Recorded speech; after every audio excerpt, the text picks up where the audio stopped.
दिसंबर का महीना प्रारंभ हो चुका है और साल 2020 का ये लास्ट महीना चल रहा है।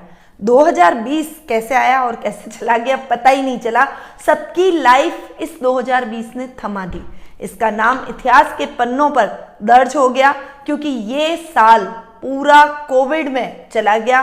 कोविड जो कि कोरोना वायरस की वजह से कोरोना काल हमने झेला इस साल, उसके कई पॉजिटिव और कई नेगेटिव इफेक्ट्स भी हमें देखने को मिले। पॉजिटिव इफेक्ट ये, पर्यावरण शुद्ध हो गया, प्रकृति खिलखिलाने लगी, पशु पक्षियों को बहुत आराम आया और साथ ही नदियों का जो प्रदूषण था वो कम हो गया, जिसके लिए सरकार करोड़ों रुपए हर साल खर्च करती है।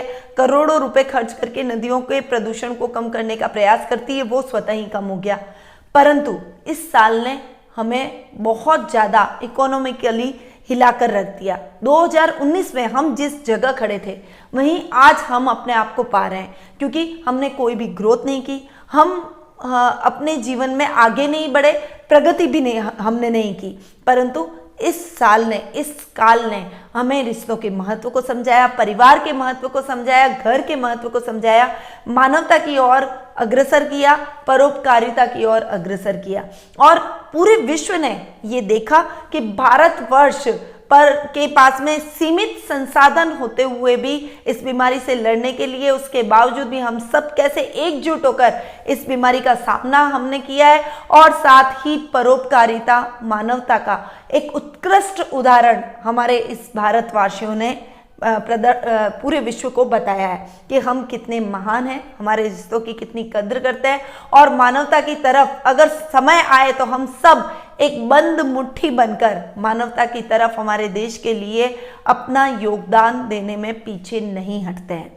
परंतु जब भी विपरीत समय आता है तो वो हमें कुछ सिखा कर जाता है और ये विपरीत समय हमें कुछ न कुछ सीख देकर गया है। प्रत्येक व्यक्ति ने इस समय से कुछ सीखा है। किसी ने परिवार के महत्व को सीखा है, किसी ने अपने जीवन के महत्व को सीखा है, किसी ने काम करने के तरीके को सीखा है कि हमें कैसे अपने काम को बदलना चाहिए।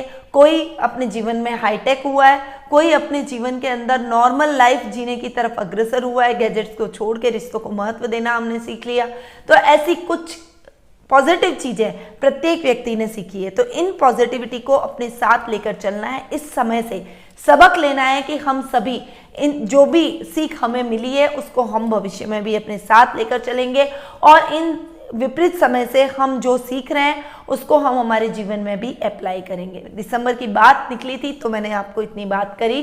दिसंबर माह की मैं इतनी बात क्यों कर रही हूं? क्योंकि आज मैं आपके सामने कुंभ राशि वालों का दिसंबर माह का मासिक राशिफल लेकर उपस्थित हुई हूं। सबसे पहले हम बात कर लेते हैं ग्रह गोचर की स्थिति की, क्योंकि ग्रहों की पोजीशन पर ही मासिक राशिफल डिपेंड करता है। इसीलिए मैं ग्रहों की पोजीशन के बारे में अब आपको बताऊंगी और पहले हम हमेशा ग्रहों की पोजीशन डिस्कस करते हैं। तो सबसे पहले बात करते हैं सूर्य ग्रह की, जो कि वर्तमान में वृश्चिक राशि में विराजमान है और 15 दिसंबर को वे वृश्चिक से धनु में प्रवेश कर जाएंगे। अभी वर्तमान में बुध ग्रह भी सूर्य के साथ ही बैठे हैं और बुधादित्य योग बना रहे हैं, वृश्चिक राशि में बैठे हैं और वो भी 17 दिसंबर को, यानी सूर्य के पीछे पीछे ही 17 दिसंबर को वे भी धनु राशि में प्रवेश करेंगे और फिर से बुधादित्य योग का निर्माण करेंगे। ये योग बहुत अच्छा है। आपकी कुंडली की यदि मैं बात करूं, यानी कुंभ राशि की यदि मैं बात करूं, तो पहले कर्म भाव में दोनों विराजित है, फिर लाभ भाव में जा रहे हैं। सूर्य और बुध दोनों के बहुत ही अच्छे और पॉजिटिव रिजल्ट आपको इस माह देखने को मिलेंगे। शुक्र ग्रह की अब हम बात करते हैं तो वो वर्तमान में तुला राशि में स्वग्रही होकर विराजमान हो रहे हैं और 11 दिसंबर को ही वे तुला राशि से वृश्चिक राशि में प्रवेश कर जाएंगे। वहीं अगर मैं आपकी कुंडली की बात करूं, आपकी राशि की बात करूं, तो शुक्र ग्रह आपके भाग्य स्थान में जाकर विराजमान हो रहे, बहुत बढ़िया। और उसके बाद भी भाग्येश का अपने से एक घर आगे जाकर बैठना आपको बहुत अच्छे रिजल्ट दिलवाएगा। हालांकि केतु पहले से वहां पर वृश्चिक राशि में बैठे हैं, आपके कर्म भाव में बैठे हैं, तो थोड़ा सा शुक्र और केतु का जो जड़त्व योग है वो कई कई काम में रुकावटें डाल सकता है, परंतु रुकावटें होंगी तभी तो हम आगे बढ़ेंगे। इस प्रवृत्ति के साथ आप इस महीने आगे बढ़ते हुए दिखाई देंगे। मंगल ग्रह की यदि मैं बात करूं तो इस पूरे माह लगभग वो मीन राशि में जाकर अपनी मित्र राशि में वक्री होकर विराजमान हो रहे हैं, परंतु 24 दिसंबर को वे अपनी खुद की राशि में पुनः मार्गी होकर विराजमान हो जाएंगे। तो मंगल के भी बहुत अच्छे रिजल्ट आपको दोनों स्थानों में देखने को मिलेंगे। पहले वो सेकेंड हाउस में आपके बैठे, तो भी बहुत अच्छे रिजल्ट दे रहे हैं, और उसके बाद में वो पराक्रम भाव में जाकर विराजमान होंगे तब तो आपके पराक्रम को वो बहुत अच्छा कई गुना अधिक बढ़ा देंगे।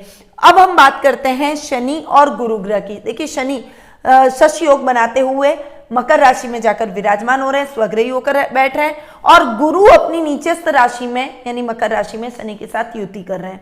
तो नीच भंग या राजयोग की स्थिति गुरु और शनि की देखने को मिलेगी, और इस समय थोड़ा सा ये टाइम आपके लिए मिले जुले परिणाम लेकर आएगा, क्योंकि गुरु के बहुत अच्छे रिजल्ट नहीं देखने को मिलेंगे, क्योंकि नीच के भी, हालांकि नीच भंग राजयोग बन रहा है पर नीच के हैं, सौम्य ग्रह हैं और खर्च भाव में जाकर बैठे हैं, तो जो रिजल्ट गुरु के मिलने चाहिए वो रिजल्ट आपको इस माह देखने को नहीं मिलेंगे। राहु की यदि बात करें तो सुख स्थान में बैठकर सुखों को थोड़ा सा फ्लक्चुएट राहु कर रहा है। तो ये कुछ ग्रहों की पोजीशन थी जो कि इस माह हमें देखने को मिलेगी। अब हम आगे बढ़ते हैं और जान लेते हैं मासिक राशिफल का हाल, परंतु उससे पहले आपको बता दूं कि यदि आपने अब तक अपनी कुंडली डिस्कस नहीं की है, क्या आप अपने आने वाले समय के बारे में जानना चाहते हैं, भविष्य के बारे में जानना चाहते हैं, कामकाज को लेकर चिंतित हैं, अपने पारिवारिक माहौल के बारे में जानना चाहते हैं, पारिवारिक स्थिति के बारे में जानना चाहते हैं, और करियर के बारे में, या फिर कोई भी आपका प्रश्न है उसका हल आप प्राप्त करना चाहते हैं,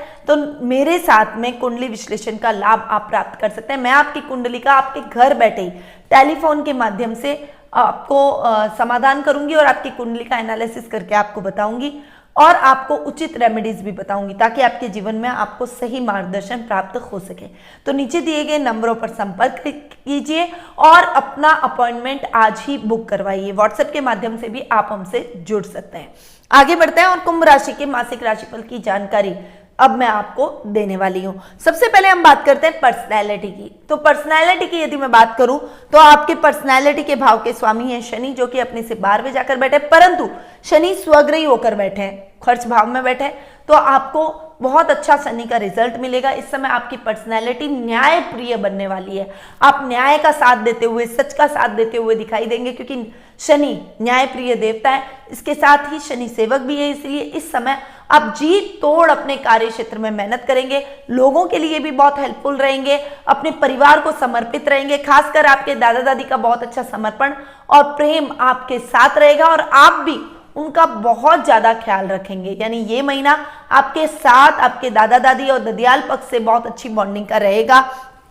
कुटुंब के भाव के स्वामी का खर्च भाव में जाकर बैठना इतना अच्छा रिजल्ट आपको नहीं देगा। इस समय आपको अपने कुटुंब से शुभ समाचारों की प्राप्ति नहीं होगी, कुटुंब से एक तालमेल में कमी आएगी, कुछ रिश्तेदारों से आपका मनमुटाव बढ़ सकता है और उनके साथ आपके रिश्ते टूटने की कगार पर भी आ सकते हैं, परंतु ये सब आप पर डिपेंड करता है, क्योंकि आप यदि अपनी वाणी पर संयम और क्रोध पर नियंत्रण रखेंगे तो स्थितियां जल्दी ही नॉर्मल भी होती हुई नजर आएंगी। भाई बहनों के साथ आपकी ट्यूनिंग मिली जुले परिणाम लेकर आई है, क्योंकि देखिए भाई बहनों के स्थान के स्वामी अपने से 12वें जाकर बैठे हैं, हालांकि मित्र राशि में बैठे, पर फिर भी कहीं कहीं छोटा मोटा फ्लक्चुएशन चलेगा। सामान्य तरीके से आपके रिश्ते आगे बढ़ते रहेंगे, परंतु बहुत ज्यादा मिसअंडरस्टैंडिंग क्रिएट जब होगी जब आप दोनों के ईगो टकराएंगे। इसलिए ईगो अपने रिश्तों में न आने दें और अपने रिश्तों को तालमेल बनाकर उनके साथ सामंजस्य कर चलेंगे तो किसी भी प्रकार की समस्या का सामना आपको नहीं करना पड़ेगा। माता के स्थान के स्वामी है शुक्र, जो कि जाकर बैठे भाग्य स्थान में। माता से आपको बहुत अच्छा लाभ प्राप्त होगा, आपका भाग्य प्रबल होगा, वो आपको अच्छा सपोर्ट करेंगी, परंतु कहीं कहीं आपको उनकी बातें गलत भी लगेंगी, आपको लगेगा आप सही हैं। वो राहु के कारण कुछ भ्रम की स्थितियां आप दोनों के बीच में पैदा हो सकती है, कुछ मिसअंडरस्टैंडिंग हो सकती है। आपको लगेगा आप जो कह रहे हैं वो आपकी भावनाओं को नहीं समझ पा रही है, और वो सोचेंगी कि आप वो बड़ी हैं, आपके लिए अच्छा ही चाहेंगी, पर फिर भी आप उनकी बातों को क्यों नहीं समझ पा रहे हो, उनकी बातों को क्यों नहीं मान पा रहे हो। तो ये कहीं कहीं स्थितियां आएंगी, पर ओवरऑल माँ का रवैया आपके लिए सपोर्टिव ही रहेगा। अगर मैं संतान पक्ष की बात करूं तो संतान से बहुत अच्छा लाभ आपको देखने को मिलेगा। संतान आपके बराबर की है, आपके काम में बहुत अच्छी हेल्प करेगी, नई स्ट्रैटेजी और प्लानिंग से आपको अच्छे लाभ की स्थितियां भी दिलवाने में सफल होती हुई दिखाई देगी। बहुत अच्छा समय ये संतान और ससुराल पक्ष दोनों की तरफ से होगा, क्योंकि ससुराल पक्ष के भाव के स्वामी भी बुध है, जो कि आपको बहुत अच्छा रिजल्ट इस माह देने वाले हैं। बुध पहले कर्म स्थान में, उसके बाद में लाभ स्थान में जाकर बैठ रहे, तो संतान और ससुराल से आपको बहुत अच्छे लाभ की स्थितियां दिलवाएंगे। वहीं जीवन साथी से भी आपकी बॉन्डिंग बहुत अच्छी रहेगी, क्योंकि सूर्य भी कर्म भाव में और उसके बाद में लाभ भाव में जाकर बैठ रहे हैं और बुधादित्य योग का निर्माण कर रहे हैं, यानी जीवन साथी, संतान और ससुराल, इन सभी के मिले जुले सहयोग से आपका जीवन आगे बढ़ेगा, उन्नति करेगा। आप प्रत्येक क्षेत्र में उन्नति और तरक्की करते हुए दिखाई देंगे। संतान यदि पढ़ाई के लायक है और पढ़ाई कर रही है तो वो आपकी पढ़ाई के माध्यम से आपके पूरे परिवार का नाम रोशन करती हुई दिखाई देगी, या फिर एक्टिविटीज के माध्यम से वो कुछ नया अचीवमेंट करने की आपका प्रयास करेगी और उसमें आने वाले टाइम में वो सफल भी होती हुई दिखाई देगी। ओवरऑल पारिवारिक स्थिति की यदि मैं बात करूं तो पारिवारिक स्थिति इस महीने आपकी अच्छी रहने वाली है। मंगल जो कि सेकंड हाउस में जाकर बैठे कर्म स्थान के स्वामी है, आपको पिता से बहुत अच्छा सहयोग प्राप्त होगा। पैतृक संपत्ति आपको पिता से प्राप्त हो सकती है इस माह।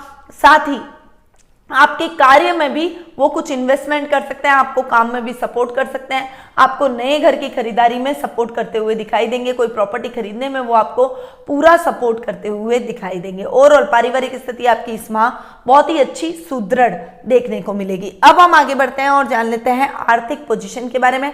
तो आर्थिक पोजीशन 11 और आपके 4th हाउस से देखी जाती है, यानी लाभ भाव और सुख स्थान से हम आर्थिक पोजीशन की गणना करते हैं। तो लाभेश का अपने से एक घर आगे जाकर बैठना बढ़िया। शनि जहां बैठते हैं उस घर को बढ़ाते हैं, गुरु जहां बैठते हैं उसको घटाते हैं। न्यूट्रल स्थिति हो गई, यानी नीच भंग राजयोग की स्थिति बनी हुई है, यानी आपको गुरु के अच्छे रिजल्ट मिलेंगे, लाभ की स्थितियां अच्छी बनेगी। इस समय विदेशों से आपको बहुत अच्छा लाभ प्राप्त होगा। विदेशी कंपनियों के से आपका कोई टाइप हो सकता है, उनके साथ आपको बहुत अच्छा कोलैबोरेशन करने को मिल सकता है, या फिर विदेशों से जॉब के ऑफर आपको इस समय मिलते हुए दिखाई देंगे। बहुत अच्छा लाभ इस समय आप प्राप्त करेंगे। आपका खुद का कोई व्यवसाय है, मैनेजमेंट से रिलेटेड, कोई कंसल्टेंसी से रिलेटेड आप काम करते हैं तो उसमें भी अच्छी लाभदायक स्थितियों को आप ग्रैब करने में सफल होते हुए दिखाई देंगे। वहीं आपके सुखों में थोड़ा सा फ्लक्चुएशन रहेगा। देखिए सुख स्थान के स्वामी तो शुक्र हैं जो कि पहले भाग्य में बाद में कर्म स्थान में बैठ रहे हैं, परंतु राहु थोड़ा सा सुखों में फ्लक्चुएशन लेकर आएंगे। थोड़ा सा सुखों में कभी इलेक्ट्रॉनिक गैजेट खराब हो गया तो कभी घर की मरम्मत का कार्य आ गया, तो छोटी छोटी समस्याएं जो दैनिक दिनचर्या में रहती है उन समस्याओं को आपको फेस करना पड़ सकता है, परंतु इस समय आपको घबराने की आवश्यकता नहीं है। बड़ी समस्याएं आपके जीवन में नहीं आएगी और फाइनेंशियली आप अपने आप को स्ट्रांग ही महसूस करेंगे। अनर्गल खर्चों से आपको इस समय बचना चाहिए। वहीं इस समय आपको ऋण की समस्या नहीं रहेगी। लोन अगर आपके ऊपर है तो आप उस लोन को भी इजीली चुकता करते हुए चले जाएंगे, यानी सामान्य प्रक्रिया के तौर पर आप बैंकों के काम भी करते रहेंगे। अब हम आगे बढ़ते हैं और जान लेते हैं शिक्षा, करियर और व्यवसाय के बारे में। देखिए शिक्षा, करियर और व्यवसाय की बात करूं तो सबसे पहले विद्यार्थी वर्ग की हम बात करते हैं। विद्यार्थी वर्ग की बात करें तो पंचम भाव के स्वामी है बुध, जो कि आपको बहुत अच्छे रिजल्ट दिलवा सकते हैं। यानी आप अगर कॉमर्स के छात्र हैं या फिर आप सीएस की तैयारी कर रहे हैं या अकाउंटिंग से रिलेटेड कोई काम करने की कोई प्रिपरेशन कर रहे हैं या फिर आप कोई आईटी कंपनी से रिलेटेड जॉब करना चाहते हैं, उसमें आपने रिज्यूम दे रखा है या उसमें आप ट्राई कर रहे हैं, निश्चित तौर पर आपका बहुत अच्छा ये समय आ रहा है और बहुत अच्छी सफलता आपको इस माह देखने को मिलेगी। हर जगह आपको सक्सेस प्राप्त होगी। सर्व कार्य सिद्धिदायक ये समय बना हुआ है, इसलिए विद्यार्थियों के लिए ये टाइम बहुत ही अच्छा है। इनको अपनी मेहनत के माध्यम से इस टाइम को और अधिक सुगम और अधिक अच्छा बनाने का प्रयास करना चाहिए। युवा वर्ग यानी कैरियर की यदि मैं बात करूं तो शुक्र स्वग्रही होकर विराजमान हो रहा है, उसके बाद भी अपने से एक घर आगे जाकर बैठ रहे हैं। यदि आप होटल मैनेजमेंट से रिलेटेड कोई काम करते हैं, interior decoration, fashion designing, imitation jewellery, decorative wall pieces और फूड का कोई काम कर रहे हैं, फूड सप्लाई का कोई काम कर रहे हैं, टिफिन सर्विसेज का कोई काम कर रहे हैं, रेस्टोरेंट से रिलेटेड कोई काम कर रहे हैं, तो निश्चित तौर पर आपको बहुत अच्छी सफलता देखने को मिलेगी। आपका काम यदि नया नया है तो उस काम में आप सेटल होते हुए दिखाई देंगे। अच्छे लाभ की स्थितियों को भी आप इस माह ग्रैब करते हुए दिखाई देंगे, यानी ये माह आपके लिए शुक्र के हिसाब से बहुत बढ़िया रहेगा। शुक्र जो कि अपने से एक घर आगे जाकर बैठ रहा है, हालांकि केतु साथ में बैठा है, जड़त्व योग का निर्माण कर रहा है, तो थोड़ा थोड़ा कहीं कहीं आपके बिजनेस में, आपके व्यवसाय में दिक्कतें भी आएगी। आपको कहीं कहीं कंफ्यूजन भी होगा, कहीं आपके शत्रु भी प्रबल होने की कोशिश करेंगे, परंतु ओवरऑल रिजल्ट आपके फेवर में जाएगा और आपकी समस्याओं का आप समाधान करके आगे प्रगति करते हुए दिखाई देंगे। अगर आप प्रॉपर्टी में इस समय व्यवसायी हैं और प्रॉपर्टी में इन्वेस्टमेंट करते हैं, कंस्ट्रक्शन लाइन का यदि आपका काम है या प्रॉपर्टी डीलर हैं तो निश्चित तौर पर आपको बहुत अच्छी सफलता अपने कार्य क्षेत्र में देखने को मिलेगी। ओवरऑल बहुत अच्छा टाइम ये बना हुआ है, आपको अपने व्यवसाय में, शिक्षा में और करियर में अच्छे और नए मकाम हासिल होंगे। यदि आप उच्च प्रशासनिक पद पर हैं, यानी पुलिस, सेना, नेवी जैसे कोई डेयरिंग जॉब आप करते हैं तो उसमें भी आपको बहुत अच्छी सफलता इस समय देखने को मिल सकती है, क्योंकि मंगल कर्म भाव के स्वामी है, जो कि पहले तो आपके सेकंड हाउस में और उसके बाद में पराक्रम भाव में बैठ रहे हैं। जैसे ही वो पराक्रम भाव में जाते हैं तो वो आपकी फेम का समय रहेगा। इस समय आपके प्रमोशन के चांसेस बहुत अच्छे बनते हुए दिखाई देंगे। मनचाहा स्थानांतरण भी आपको प्राप्त हो सकता है और अधिकारी भी आपकी पावर को मानेंगे, आपको सपोर्ट करते हुए दिखाई देंगे। यानी ये टाइम ओवरऑल शिक्षा, करियर और व्यवसाय के तौर पर बहुत बढ़िया आपके लिए जाने वाला है। अब हम आगे बढ़ते हैं और जान लेते हैं जीवन साथी और प्रेम प्रसंगों के बारे में। तो जीवन साथी और प्रेम प्रसंगों की यदि मैं बात करूं तो सप्तम भाव के स्वामी है सूर्य, जो कि पहले बैठ रहे हैं कर्म भाव में, उसके बाद जाकर बैठेंगे 11th हाउस में। सूर्य के बहुत अच्छे रिजल्ट आपको इस समय देखने को मिलेंगे। जीवन साथी का पूरा साथ और मार्गदर्शन आपको इस समय प्राप्त होगा। इस माह आप जीवन साथी के लिए कोई सोने के आभूषणों की खरीदारी भी करते हुए दिखाई देंगे और वो आप दोनों की बॉन्डिंग को बहुत अच्छा और अधिक मजबूत बनाता हुआ भी दिखाई देगा। यानी ये टाइम आपके लिए बहुत ही बेहतर अपॉर्चुनिटी का रहेगा। वहीं लव रिलेशनशिप में भी आप यदि अपने पार्टनर को कोई सोने की या गोल्ड की गिफ्ट भेंट करते हैं तो आपकी बॉन्डिंग बहुत अच्छी होगी, आप उनके साथ में आगे बढ़ सकते हैं। इस समय आप सीरियस रिलेशनशिप में बंधेंगे और आगे चलकर आप जीवन साथी के रूप में एक दूसरे को देखते हुए अपने जीवन को आगे बढ़ाने की कोशिश करेंगे। यानी लव रिलेशनशिप और जीवन साथी में भी आपको बहुत अच्छे लाभ इस माह देखने को मिलेंगे। कोई खुमी हुई प्रिय वस्तु प्राप्त होने से आपके मन में प्रसन्नता के भाव उत्पन्न होंगे और ये प्रिय वस्तु खोई हुई आपको आपके जीवन साथी की मदद से प्राप्त होगी। अब हम आगे बढ़ते हैं और जान लेते हैं स्वास्थ्य के बारे में। स्वास्थ्य के बारे में यदि मैं बात करूं तो आपको थोड़ा सा काम के प्रेशर को लेकर कुछ चिंता हो सकती है, कुछ मानसिक चिंताएं आप पर हावी रह सकती है, कुछ टेंशन की वजह से बीपी हाई हो जाना या फिर मानसिक चिंता की वजह से सर दर्द होना, ऐसी कुछ समस्याएं आपको फेस करनी पड़ सकती है। इसीलिए इस समय जितना काम एंड कूल होकर आप अपने डिसीजंस लेंगे उतना ही आपके लिए बेटर रहेगा। आपके डिसीजन में आप अपने परिवार को सम्मिलित करें ताकि आपको परिवार का पूरा सपोर्ट प्राप्त हो सके। तो ये था कुंभ राशि वालों का दिसंबर माह का मासिक राशिफल। अब हम बढ़ते हैं उपाय की तरफ। देखिए, अगर मैं उपाय की बात करूं तो बस थोड़ा सा आपको चंद्रमा को ठीक करना है। चंद्रमा जी को अर्घ दीजिए, कच्चा दूध और जल मिलाइए और सिल्वर के पात्र में रात को जब चंद्रमा जी उदय हो तब उनके दर्शन कीजिए, उनको अर्घ दीजिए और थोड़ी देर चंद्रमा की चांदनी में बैठिए। साथ ही सिल्वर के ग्लास के अंदर आप दूध डालकर उसको थोड़ी देर चंद्रमा की चांदनी में रखकर सोते समय उसको पी के सोइए। इससे मानसिक चिंता नहीं रहेगी, सबकॉन्शियस माइंड नहीं चलेगा, जिससे बुरे बुरे सपने नहीं आएंगे, बुरे ख्याल नहीं आएंगे, आप साउंड स्लीप लेंगे और उस वजह से आपके मन में शांति का भाव भी उत्पन्न होगा। वहीं इस समय आपको मोती या फिर दो मुखी रुद्राक्ष भी धारण करना चाहिए। वैसे भी मोती और दो मुखी रुद्राक्ष आपको आपके जीवन में एकाग्रता लेकर आएगा, आपके काम में आपको अच्छी सक्सेस दिलवाएगा और मानसिक चिंताओं को दूर करने में भी सहायक रहेगा। तो आपको ये भी धारण करना चाहिए, परंतु आप किसी एस्ट्रोलॉजर को पूछकर, अच्छे एस्ट्रोलॉजर को पूछकर उसके बाद में ही इसे धारण करें तो आपके लिए बेहतर रहेगा। अब मैं अपनी वाणी को यहीं विराम देती हूँ। स्वस्थ रहिए, व्यस्त रहिए, मस्त रहिए, हमेशा मुस्कुराते रहिए। जय श्री राधे कृष्ण।